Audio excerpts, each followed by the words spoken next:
Goed. Hoekom glo jy in God? Hoekom glo jy in die drie-enige God? Het jy al mooi daaroor gedink? My antwoord sou waarskynlik 'n tydjie gelede 'n ander antwoord gewees het, maar op hierdie stadium bevat dit net hierdie 4 woorde. Jesus het waarlik opgestaan. Die opstanding van Jesus. Net daai 4 woorde. Dis hoekom ek glo. Die graf is leeg en Jesus leef.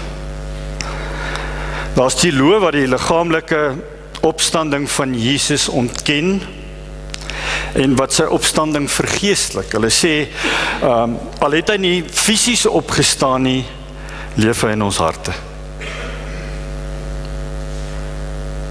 Maar die disippels het geweet dat hy fisies opgestaan het. Hulle het hom lewendig gesien 3 dae na sy kruisiging.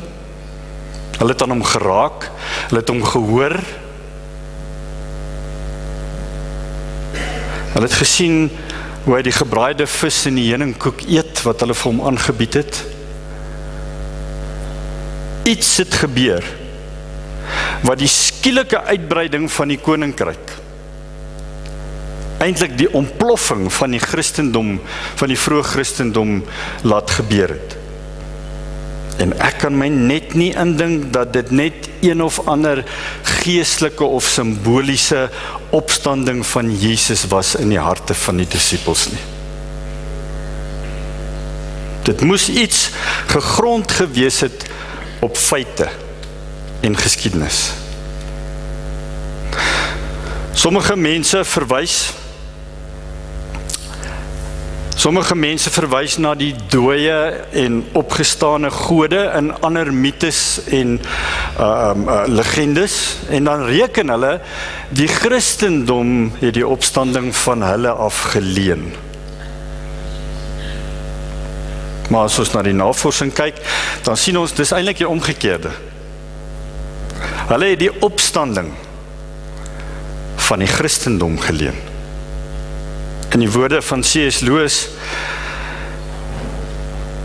the Christian gospel is myth become fact. Omdat die Here vir Jesus werklik laat opstaan het uit die dood. Die opstanding van Jesus is die historiese klimaks van die grootste superhero storie wat ooit vertel is. En die beste ding van hierdie storie is dat dit werklik in die geskiedenis gebeur het. Dis nie 'n slaaptydstorie nie. Dit het werklik gebeur. Ons gaan na 'n paar feite kyk wat 'n saak uitmaak vir die opstanding van Jesus. Feite waaroor die grootste meerderheid van die Nuwe Testamentiese Bybelgeleerdes en historikuste saamgestem het. Geleerdes wat hierdie onderwerp bestudeer het. Maak nie saak of jy 'n Christen is, of 'n Jood, of 'n Moslem, of 'n ateïs, of 'n agnostikus is nie. Hierdie is die minimale basiese feite waaroor daar saamgestem is. Die minimale feite saak wat uitgemaak word. En hierdie feite vorm 'n historiese kern waaroor almal saamstem. Daar's nie enige teorie wat teen hierdie feite ingebring kan word nie. Nou die eerste historiese feit is natuurlik die leë graf. Ons het bewyse van die leë graf van verskeie onafhanklike historiese bronne. Jy hoef nie eers die evangelies en briewe van Matteus, Markus, Lukas, Johannes of van Paulus, die briewe wat hy geskryf het, as goddelik geïnspireerd te beskou om hulle te hanteer as historiese betroubare bronne nie. Jesus se kruisdood word ook beskryf deur hierdie nie Bybelse bronne, nie Christelike bronne. Die feit dat die leë graf eintlik ontdek is deur vrouens, bevestig ook dat dit iets is wat histories moes gebeur, want as jy net 'n storie sou wou opmaak oor Jesus se opstanding, sou jy nie gesê het dat 'n vrou dit eers waargeneem het nie. Hulle het op daai stadium baie lae status in die samelewing gehad, so dit sou nie jou storie goed gedoen het nie. Die vroeë Joodse oppositie tot die Christendom beskryf ook die leeggraf, maar hulle het mense probeer mislei deur te sê dat iemand waarskynlik die liggaam kom steel het. Nou, as jy dit sou sê, dan het jy eintlik ook erken dat daar 'n leeggraf was. Die tweede historiese feit was Jesus se verskyning aan baie mense. Bewyse het na vore gekom dat Jesus nie net aan 1 of 2 van sy disippels verskyn het nie, maar ook op 'n stadium aan 500 tegelyk. Hierdie bewyse kom van die vroeë Christen geloofsbelijdenis wat geskryf is binne 5 jaar na die kruisiging van Jesus. En Bybelgeleerdes glo hierdie bewyse is aangebied op 'n manier om mense eintlik, die skeptiese mense eintlik uit te nooi om self daai bewyse te gaan soek. Met ander woorde, niemand het hierdie inligting probeer wegsteek asof dit geheim was nie. Niks 'n getoordery nie. Vra maar net rond, vra maar net bietjie rond en jy sal hoor. Paulus skryf in 1 Korintiërs 15 vers 3 tot 8 skryf hy: Die belangrikste wat ek aan julle oorgelewer het en wat ek ook ontvang het, is dit: Christus het vir ons sondes gesterf, volgens die skrifte. Hy is begrawe en op 'n 3de dag opgewek, volgens die skrifte. Hy het aan Sefas verskyn, daarna aan die 12 en daarna aan meer as 500 broers tegelyk, van wie sommige of dood is, maar die meeste nou nog lewe.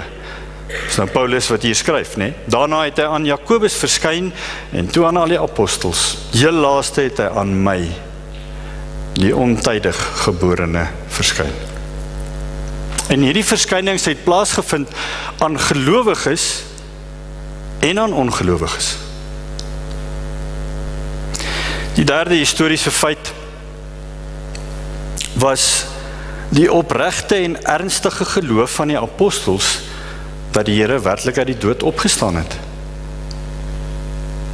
Hulle het nie net geglo dat Jesus liggaamlik uit die dood opgestaan het nie, maar hulle het, daar's historiese bronne wat sê dat hulle met groot vermoedigheid dit verkondig het, ten spyte daarvan dat hulle ernstige vervolging beleef het en sommige van hulle 'n martelaarsdood gesterf het. Die apostels moes vir 'n feit geweet het of Jesus liggaamlik uit die dood opgestaan het of nie. Hulle het die boodskap aanhou verkondig en het gesterf vir die boodskap, omdat hulle met sekerheid geweet het dat dit waar is. Dit het ook bewyse van beweringe en oortuiginge van hierdie buite Nuwe Testamentiese bronne. Dis nou bishops en saints en patriarg wat sulke tipe goeders geskryf het. Almal buite Bybelse dokumente wat die feit dokumenteer dat die apostels van Jesus gepreek het en getuig het, gebaseer op hulle oortuiging dat die Here Jesus uit die dood opgewek is. Daar's ook latere skrywers, vriendelik en onvriendelik, wat dieselfde bevestig het. Daar's meer feite. En tog sê sommige dat hierdie bronne net leuns is. Hulle sê die disippels het net leuns vertel. Die probleem is, leenaars maak baie slegte martelare. Hoekom sou jy gewillig sterf? 'n martelaarsdood vir iets wat jy weet nie die waarheid is nie. Dit maak nie vir my sin nie. Vierde historiese feit is die onwaarskynlike bekerings van Paulus en Jakobus. Toegegee, daar's minder bewyse vir die bekering van van die apostel Paulus en Jakobus, die broer van Jesus, in hierdie buite Christelike bronne. Nie Christelike geleerdes stem nie noodwendig saam nie, maar steeds meer as 60% van hulle wel. Paulus se bekering word beskryf in die boek Handelinge, en Paulus se lyding en sy martelaarskap word wel deur hierdie nie-Christelike bronne beskryf. Word bevestig deur sommige van hierdie bronne. Selfs met Jakobus. Sy bekering word wel beskryf in die woord, in die vroeë geloofsbelijdenis in 1 Korintiërs 15 en Galasiërs 1 vers 19. Maar die nie-Bybelse bronne beskryf nie sy bekering nie, maar wel sy martelaarskap word bevestig, ook in 'n klompie bronne. En dan is daar baie ander teorieë natuurlik wat myns insiens almal sukkel om die feite te verduidelik. Sommige sê die disippels en die Joodse leiers het die liggaam kom steel en die Romeinse wagte dit kon hulle lewe gekos het as hulle toegelaat het dat die disippels die liggaam kom steel. Hulle sou waarskynlik onmiddellik tereggestel word. En hoekom sou die Joodse leiers die liggaam steel? Hulle wou bewyse gehad het dat Jesus dood is. Sommige het gesê dat Jesus nie regtig gesterf het nie. Weereens, is dit onmoontlik dat net Jesus se bloederige liggaam en sy halfdooie liggaam dit vir die disippels dat dit hulle sou aanspoor om te getuig en te preek en ernstige vervolging te beleef en 'n baie erge martelaars doodsterf. En natuurlik sou dit van die disippels leenaars gemaak het, want hulle het die Here se opstanding verkondig. Die punt is dat die feite jou nie toelaat om weg te kom van die implikasie van die feite dat God Jesus uit die dood opgewek het nie. En die bietjie tyd wat oor is, wil ek hê ons moet kyk hoe Jesus se opstanding ons lewe verander. En dan vra jy jouself die vraag af, is jou lewe so verander? As Jesus fisies opgestaan het uit die dood, letterlik en liggaamlik, dan beteken dit dat alles verander. Alles verander. Die eerste implikasie van die historiese opstanding van Jesus is dat die woorde van Jesus net skielik soveel meer gewig dra. Alles wat hy gesê het, is waar.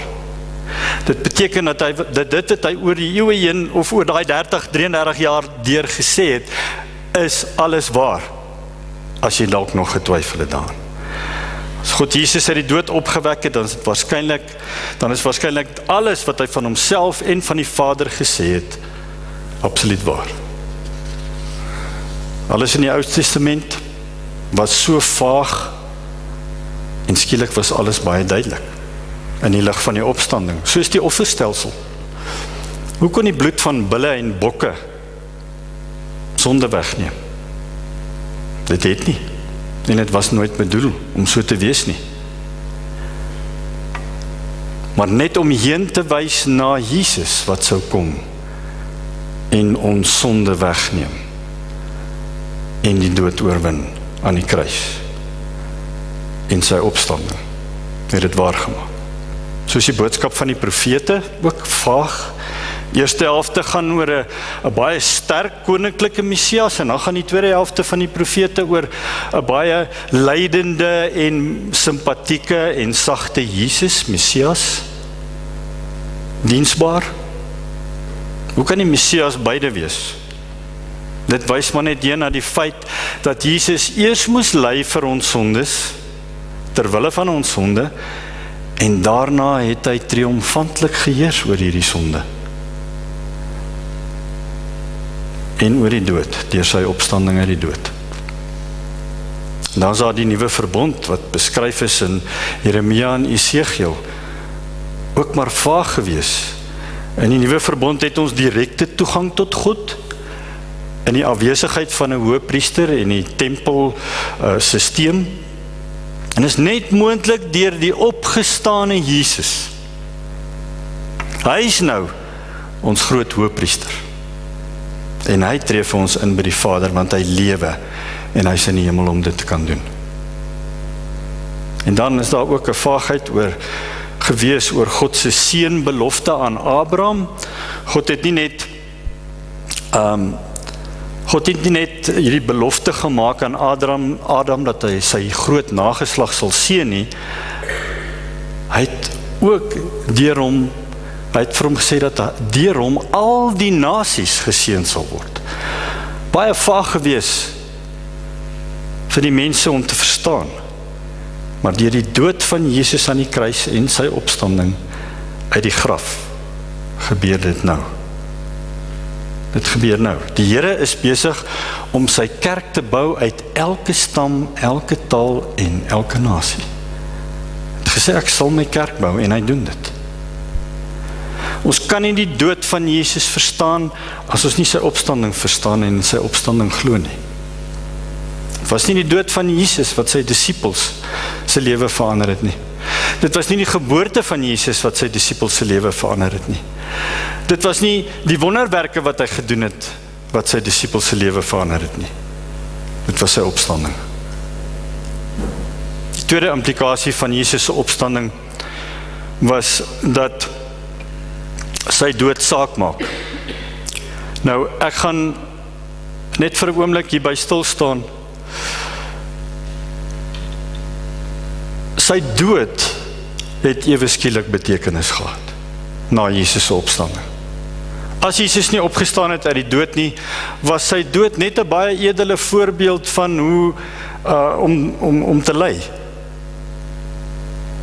Maar as hy uit die dood opgewek sou word, bewys dit dat sy dood eintlik iets bereik het, iets beteken het. Omdat Jesus opgewek is uit die dood, hoef jy nie verder te wonder of jou lewe goed genoeg is om jou in die hemel te kry nie. Want jy weet, sy lewe was alreeds goed genoeg vir my en vir jou. Tensy en totdat jy glo in die opstanding van Jesus Christus, sal jou verstaan van Christenskap altyd vaag en onduidelik wees. Dis hoekom Paulus die opstanding van Jesus sentraal maak tot die Christen geloof. As Christus nie opgestaan het uit die dood nie, dan is ons almal nog steeds dood in ons sondes. Romeine 10, vers 9 en 10. Julle ken die gedeelte. As jy met jou mond bely dat Jesus die Here is, dat jy gered sal word. Maar Paulus sê nie net dit nie. Paulus sê nie net dat as jy met jou mond bely dat Jesus die Here is, sal jy gered word nie. Hy sê ook dat as jy met jou hart glo dat God hom uit die dood opgewek het, sal jy gered word. Hoekom voeg hy dit by? Want Jesus se opstanding bewys dat Jesus die Here is. Sonder die opstanding maak niks anders omtrent die Christendom sin nie. Maar as gevolg van die opstanding maak alles ewe skielik sin. Die opstanding van Jesus maak ook saak as dit kom by ons twyfel. Dit help ons om die twyfel te oorkom oor die toekoms en om die hoop van die toekoms te kan omhels. Voordat die disippels die opgestane Jesus gesien het, het hulle gesukkel met vrees en met twyfel. Sy opstanding het egter hulle vrees in selfvertroue verander. En hulle het skielik moed gehad. Skielik het hulle weer kans gesien vir die lewe. Hulle het soveel vertroue in Jesus se opstanding gehad, dat hulle bereid was om 'n wrede dood te sterf in die naam van Jesus. En selfs al het hulle die dood in die oë gestaar, het hulle die hoop gehad van 'n sekere en baie beter toekoms. Hoekom? omdat God Jesus uit die dood opgewek het. En dis die hoop wat in elkeen van ons moet leef. En as hy Jesus uit die dood opgewek het, sal hy ons ook opwek eendag in ons verheerlikte liggame. Hulle was nie net bereid om dit te doen nie, maar hulle het vir mense gepreek en hulle het mense aangemoedig om ook so te lewe, soos hulle. Die sekerheid van 'n persoonlike, toekomstige opstanding het die manier waarop die disippels gelewe het totaal verander. Wat gee vir jou vandag sekerheid? Wat gee vir jou die selfvertroue en die moed om elke dag tegemoet te stap met hoop? Verander dit jou manier van lewe elke dag? Die opstanding van Jesus bring hoop en sekerheid in ons lewens in daardie situasies wat geneig is om in ander mense se lewens vrees te bring. Die opstanding help jou om te glo dat daar 'n toekoms na die dood is. Daar's lewe na die dood. Net so eg, en ek glo eintlik meer eg as in hierdie lewe. So Jesus se woorde is werklik waar. Jesus se dood het werklik saak gemaak. Dit het skielik betekenis gehad. En ons het almal hoop vir die dag van môre. Die vierde implikasie: vreugde en blydskap vir vandag. In die Evangelie van Lukas vind ons die storie van die 2 disippels. Daar staan toe hulle Jesus te draakloop, toe hulle hom tegemoet kom na sy opstanding. Lukas 50, hulle het hom aanbid en met groot blydskap na Jerusalem toe teruggekeer. Daar het hulle die hele tyd in die tempel gebly en God geprys. Hulle het hierdie vreugde ervaar, omdat hulle deur Jesus se opstanding geweet het, dat Jesus nou vir altyd by hulle sal wees. Nadat hulle vir 3 dae gedink het, hulle gaan hom nooit weer sien nie, en dat hy dood is. Almal van ons wil graag gelukkig wees. Almal van ons wil graag blydskap hê in ons lewens. In wie en in wat probeer ons dit vind? Baie mense probeer dit in aardse dinge of aardse verhoudinge vind. Maar ware vreugde en blydskap bly jou die heeltyd ontwyk. En is asof dit net nie lank hou nie. Jy kan nooit lank genoeg gelukkig wees as gevolg van dwelms of alkohol of egbreek. Jy sal nooit gelukkig wees, want jy sal nooit genoeg geld hê nie. Dis nie die tipe geluk wat ooit in jou hart sal rusplek vind nie. C.S. Lewis het gesê, if we find in ourselves a desire that nothing on earth can satisfy, the only explanation is that we were made for someone who is not part of this world. Die opstanding van Jesus is die Here se manier om te sê, Jesus is waar daardie geluk gevind kan word. Dis die enigste plek. En dit is deur ons verhouding met hom wat daardie geluk vervolmaak word. En nie julle kan vorentoe kom asseblief. Beleef jy hierdie tipe geluk in jou lewe?